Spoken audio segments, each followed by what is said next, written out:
Okay, I'm ready. Hi, my name is Ed Smarch. I am from the Yukon. My Indian name is Kohans. We came down here to learn about Jap- Japan.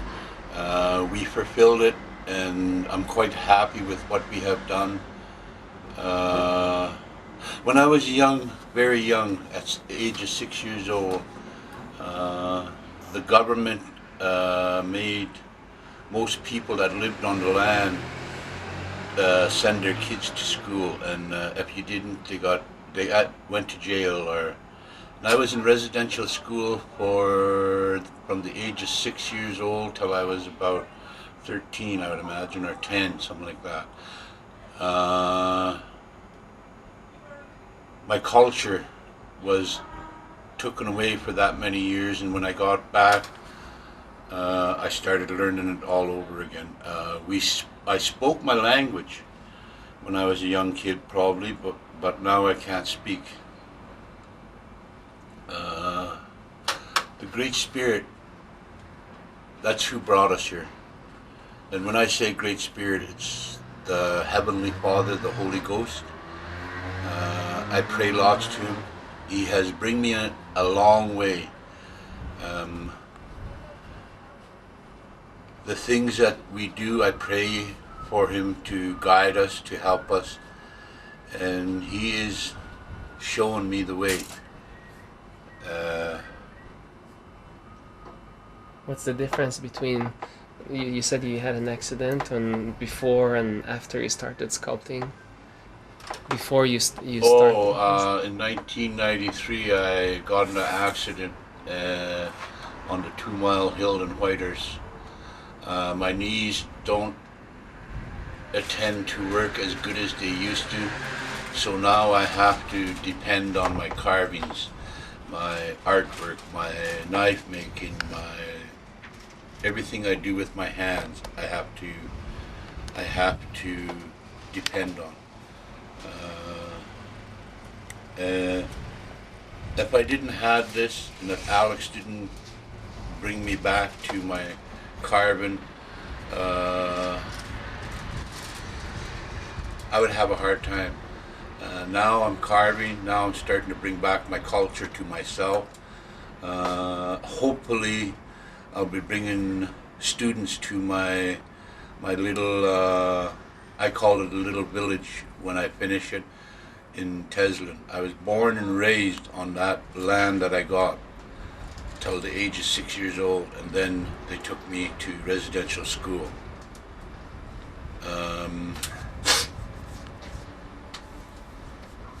I hope when I get back that the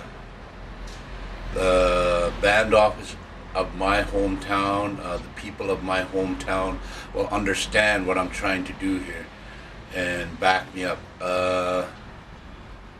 This trip here I sponsored with my money.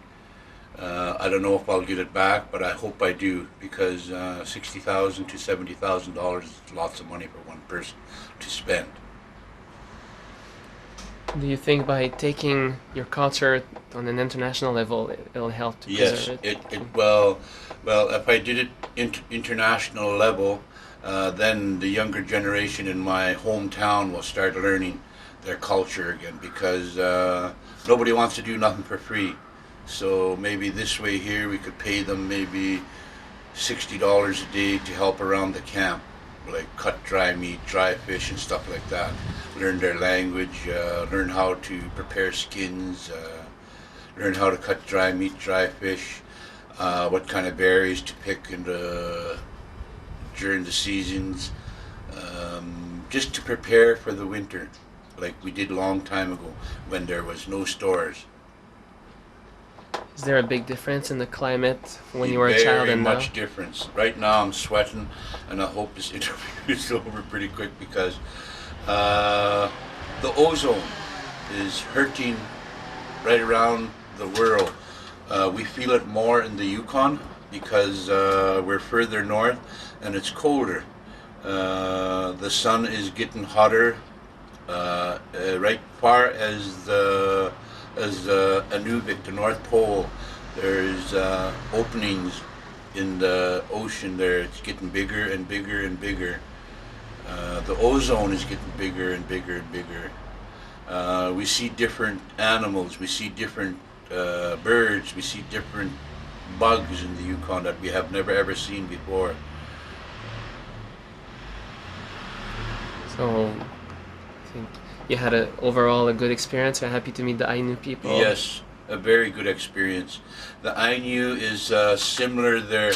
Well, the Japanese race is pretty near similar to the Klinket.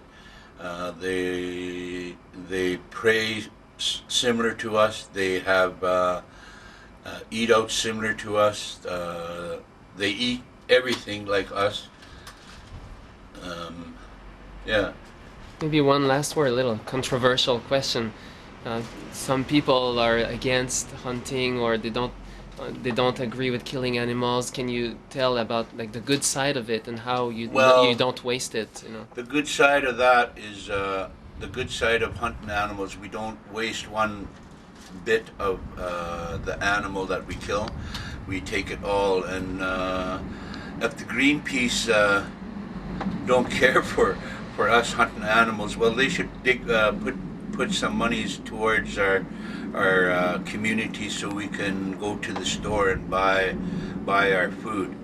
I know the Greenpeace is trying to do something. Well, they should start on the ozone first. Don't interrupt the native ways. That's our living, that's our ways. So yes, the Greenpeace should start looking at the ozone. What it's doing to the climate, what it's doing to the whole world. One day, where it's hot will be ice cold. Where it's cold will be hot.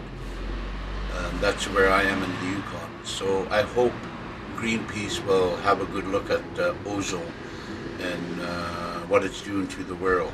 You preserve your wisdom, living with the nature. Yes, preserve. Well, as my mother said, the older you get, the more wisdom. You have to very, very, very look at yourself. You don't look at other people and point fingers. You point fingers at yourself. That's the way you heal. Good enough? And a last thing quickly, your art pieces, you don't make any... My art pieces, I do not make duplicates. You can't make duplicates because you go into a house and you see one carve, and then you go to another house and it's the same. It's not right. So that's why I try to carve all different which way, all different masks. We carve beavers, but each beaver is different. We carved the cannibal, and the cannibal is different. We carved the crows are different. All through, they're all different. Good. Well, Ed, thank you very much. All right. It is hot. Yes. 3, 2, 1, it's running. What's your name? Introduce yourself, please. Hello, I'm Alexander Dickson, Klinket carver from Tesla. Born and raised, and I was born in Whitehorse, 1969. I was raised in Tesla, where my mother's from. And I'm a Klinket carver, which trying to carry on the heritage, the culture,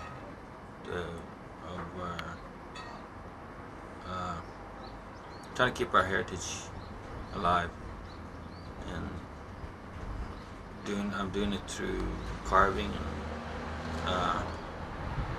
and learning stories, traditional stories. That's where we get some of our images of our carvings, and but even the stories we try to keep alive through our carvings, so the younger generation don't forget to So after we're gone, then they look at the carvings, then they have an idea what the story is. And Can you tell me about the elder that you met? the elders, This experience with him. The elder is my clan leader. He's the Eagle clan leader. His name was Andrew Jacobson. He was teaching me how to sing these songs, traditional songs, in the old Klinket. There's old dialect and there's new dialect now. He teaching me these songs in the old dialect, the old Klinket language. But I was learning. He used to let me play the drum and stuff, his drum, and it's not too many people he never wouldn't teach. But me, I was very honored for have that time to learn from him some of the songs, but I can't sing the whole songs because he passed on before I could finish learning the songs and some of the stories. But now his son is telling me there's a videotape and a cassette of him singing there. So now they want me to see if I can get a hold of these tapes and finish learning these songs. He has two sons, elderly sons, and they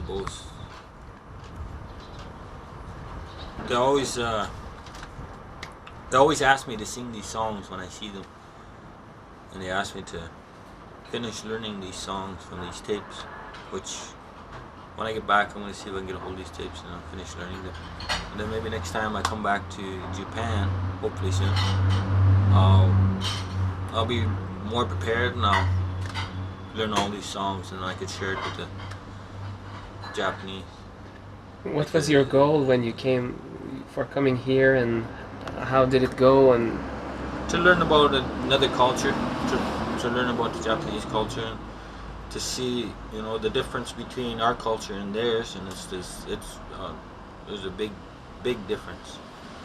And here I was kind of nervous coming over here at first because it's so far and I didn't really know what I was getting into. But now that I'm over here and I met all the people and seen Japan and sights and met with the Ainu. When I first met with the Ainu, I was kind of nervous, but when I first seen them and talked with them, it's just like I was back at home in the Yukon, because their culture is very similar to ours, and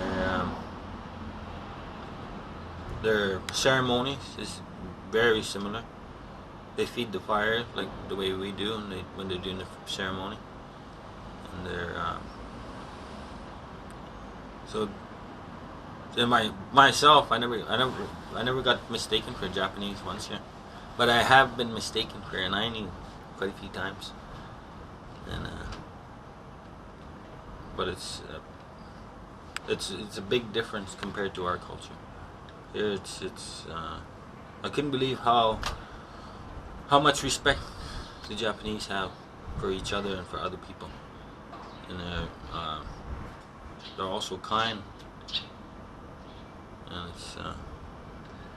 there's a lot of respect here. It'd be sad kind of leaving. But you have a child? I have my kids at home. I have a boy and a girl, and so I miss them. I miss them a lot. So I gotta go home and see them. You gonna teach them Tlingit language? I'd love to teach them. Yeah. My son, he just turned 19, graduate, Leroy, and my little girl, she's 8 years old, Tia, and my wife, Karen. She's same old as I am. She also is, she's an artist too. She does lots of sewing. We show lots of her sewing and artwork. And hopefully next time, hopefully I can bring my family over. And What's your future plan after you get back to Canada, or in the next few years? Or? I want to share this experience with the people back home and show them it's because here they have their cultures. It's still alive here. They have it. They still have it yet, and it's just, and ours is we're actually losing our culture really slow. And I'd like to go back and try to keep it alive and through carving and through story. I think it's possible to adapt it to the modern times and keep the good parts of your culture at the same time. I'd like to try to keep it going, Yeah. which we probably will. There's a lot of younger generation now that's starting to get really interested in the oe and the carving and. Can you tell me about the plants, the bugs, the climate change? Since I read you learned about plants as well and things like that. Yeah, before I came here, just before Christmas, I was in Montreal. We were doing. I went there just to do a carving demonstration for people in Montreal. Hold on a second, the wind is cutting my sound.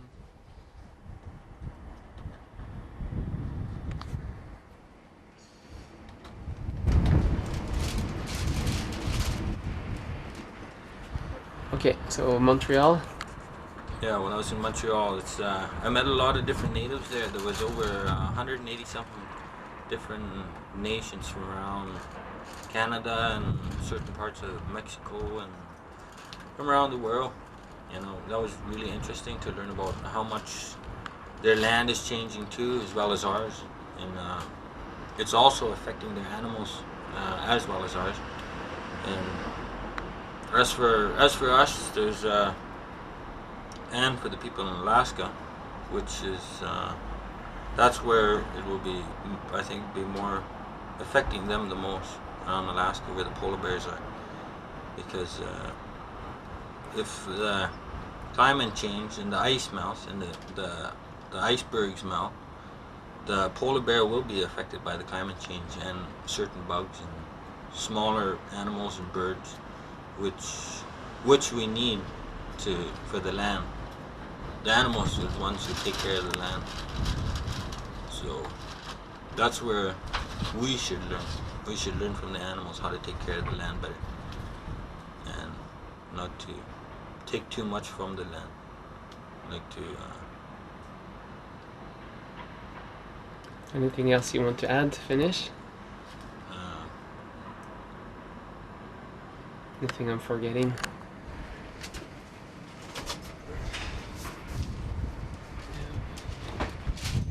Yeah, I think you covered pretty much. Yeah. But in Japan here, I enjoyed myself very much, and enjoyed the people, enjoyed the scenery, and I had fun. So I hope I'm back very soon. Keep spreading. I want to say you have to keep spreading your smile around. You have a good smile and a good spirit, so go ahead. So yes, I'm very happy that I came here. Well, thank you very much. Thank you. See you soon. All right. Excellent.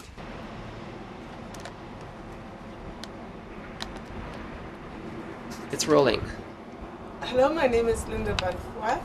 I'm in Tokyo. This is our last day of our journey, our 2-week journey. We came here to promote Yukon First Nations art, culture, and our environmental, what we deem as environmental problems globally. The problems that we foresee for everyone, not just for us in the Yukon. I came as an organizer but I was not the only organizer here. There were many people that we had probably 70, perhaps 70 to 100 volunteers that put a lot of work and effort into this initiative. I think that our initiative was bigger than we should have really taken on. It was the intent to demonstrate to funding agencies, band offices and governments, levels of government, that we were coming here on a trade mission, and also to expose the Japanese to the wonderful territory that we live in. Because we had difficulty getting the funding, we also then were in a compromised position, I believe, to take on more than, because we were trying to fit so many criteria for funding that we kept adding to demonstrate that this was a viable initiative. So we started our work every morning at 5 o'clock in the morning here, so out the door by 7, and finished between 12 and 1 every day. That was in Tokyo, and in Fukuoka we started around 9 o'clock and finished midnight every night. That pace was, we ran from meeting to meeting. We were always late, half an hour for every meeting, and that was painfully embarrassing because of how the Japanese do business. They're very prompt, and there's an expectation of efficiency and promptness. And so they were very forgiving of us, being that we are foreigners. However, I anticipate with future negotiations that we will have to make more of an effort not to put so much into our time frame and allow for travel time in between meetings. Part of coming here to Tokyo, my agenda was to assist in this process. However, I also wanted to bring the attention to the world of what is going on in Canada, and specifically with the tar sands. The tar sands is a project which is considered the largest commercial project in the world presently. And what alarms me is that the world doesn't know about this project. So oil companies from Russia, China, Japan, the States, India, and Canada are presently formed a very large conglomerate, and they are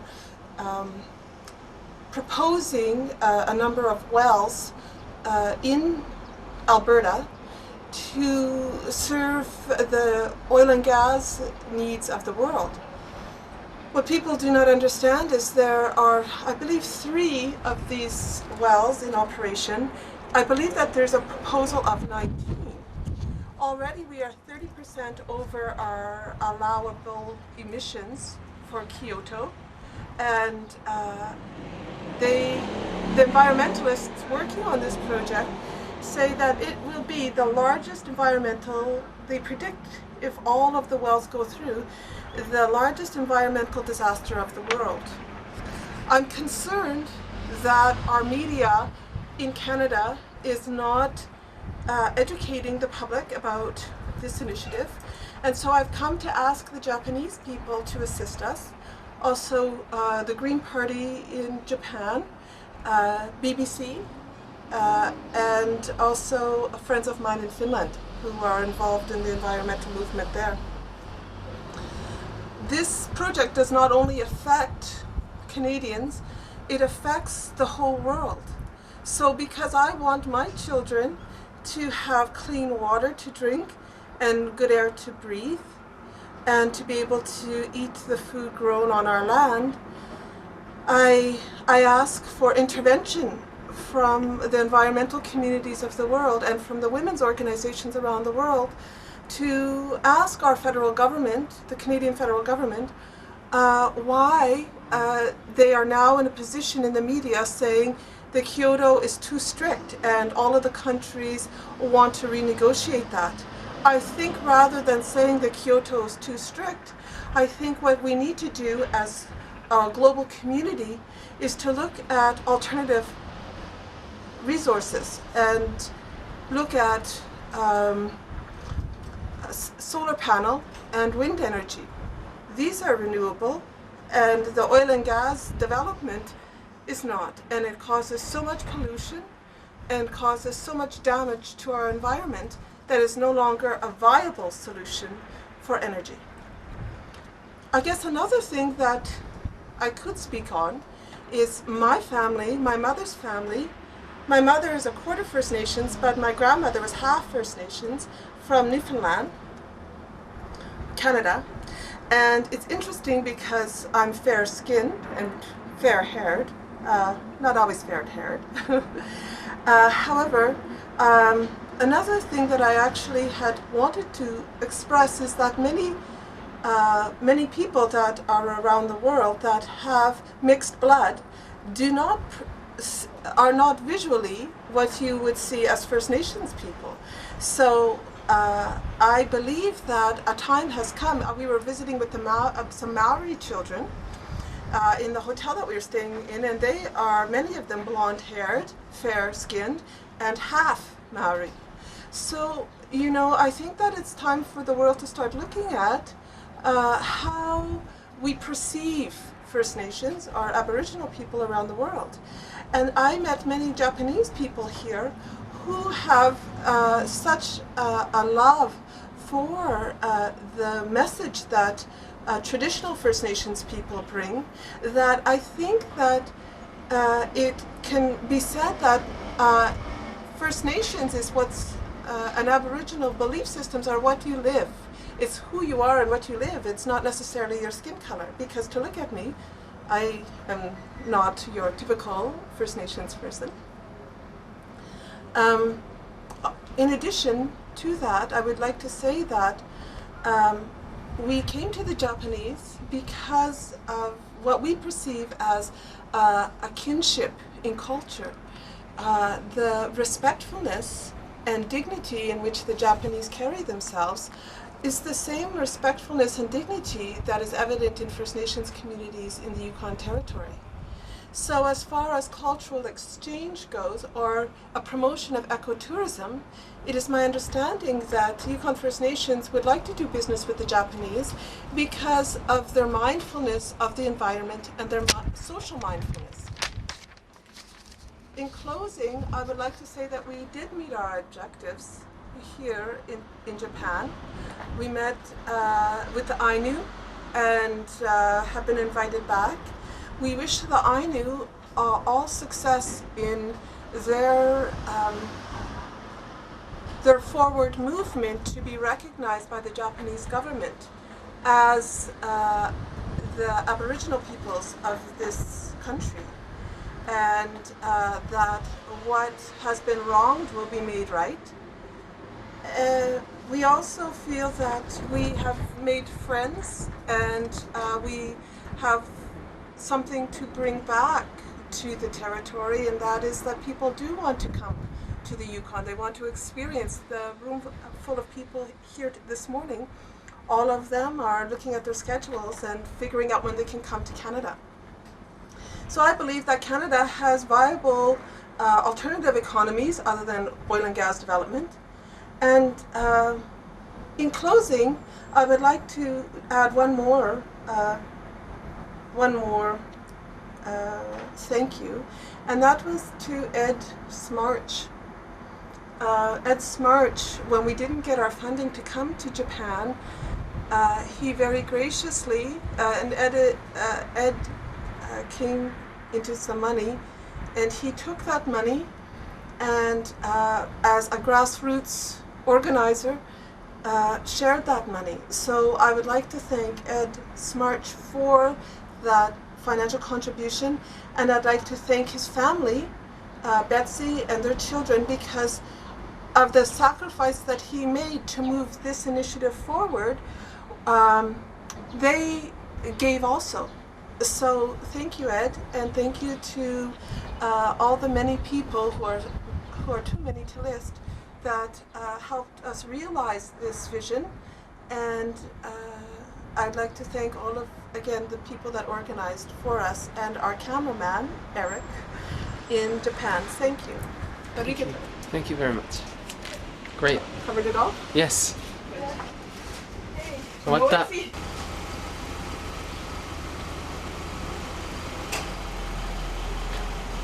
We're taking 3 cabs. We'll put it down here.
Lots of stuff. Huh? All of them are gonna go.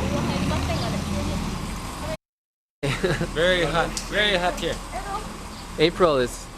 June is the rainy season. And the summer's just beginning. Yes. I And hope already it's not. This is hotter than our hottest days in the Yukon. Yeah, I hope it doesn't become like this in Yukon. Yeah. Need some Really cool too places. hot, yeah. Really Cool the chocolate spirits down.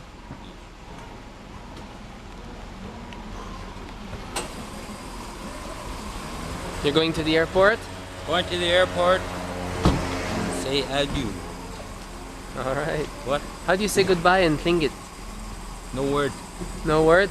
How do you say see you again? I'm not too sure. None. I'll ask Ed. Or any like There's no such word as goodbye. no? No. It's always, yeah. See you again one day. Mm-hmm. I gotta learn. Alright.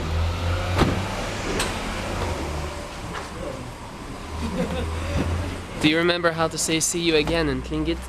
Huh? See you again in your language.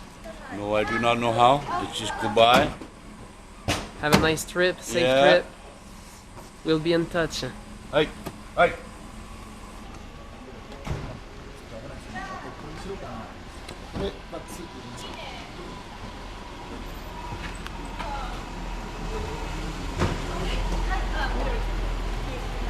What? Yeah. Yes, that's mine. Well, Alex, see you soon. I Take hope, good care, man. Yes, yes. Time Thank was you for great.